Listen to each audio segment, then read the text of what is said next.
Okay, so I want to start by talking about how to identify the pine trees found in the Lowcountry of South Carolina. We've got 6 species. We have spruce pine, shortleaf, pond, loblolly, slash, and longleaf pine. We're going to look at what characteristics are important when identifying pine trees. One of them is how many needles come in each bundle. These are called fascicles, and how long they are, as well as the size and the shape of the cone itself, along with some other things like bark color, can help you identify our trees. So we will start with the species that has the smallest cones and the smallest needles. This is the spruce pine. Spruce pine is actually named because its bark looks more like a spruce tree than it does a pine tree. But its needles come in bundles of 2. They're very short, and if you look at them carefully, the needle itself actually looks like it's twisted. The cones are very tiny and often are very numerous on a tree. So you'll look up and you'll just see tons and tons of these teeny tiny cones on it. Now the shortleaf looks really similar to the spruce pine, but it has bundles of 2 that are not twisted. Okay, so that's the key, is that 2 needles but not twisted, and then the bark on that one looks like a normal pine tree rather than that spruce pine look to it. This one is a pond pine, and pond pines are known for growing needles directly out of the bark of the tree. So that's one of the things that I look for, is needles directly coming out of the bark, and then these top-shaped cones. You know, it looks like a toy. You could put it down on the table and spin it, and it would spin like a top.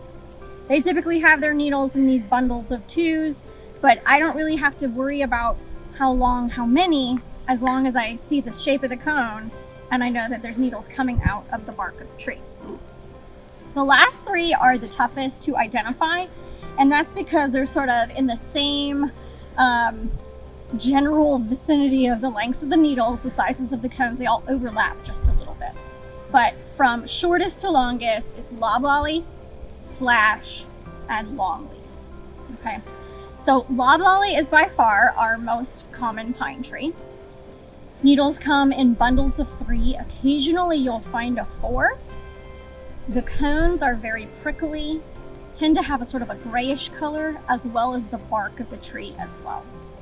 So they might be in the size range of 5 to 7 inches on the needles and 4 to 6 inches on the cones. The slash pine is just slightly larger in the range. So slightly larger cone, but it's less prickly. So if you're gonna pick it up and throw it like a baseball, it doesn't have as many points that dig into your hand. And it also has this really sort of chestnut color to it. It looks a little bit reddish. The needles here are a key as well, because typically you'll find them and you'll find a set that has only 2 needles in it. So 2s and 3s for slash pine, whereas the loblollies are going to be 3s, occasionally 4. So if you find a 2 and you know it's not a longleaf, then you know it's a slash pine. And of course the longleaf is the last one. This is easier to identify than the others because it has such long needles, such big cones.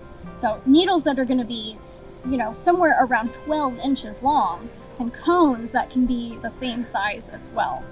They also have a different sort of growth appearance on the tree itself. It usually looks like, to me, like there's like a pom-pom of green needles coming out of the tips of the branches. So longleaf pine is pretty distinctive compared to the loblolly and the slash, which can be a little bit confusing.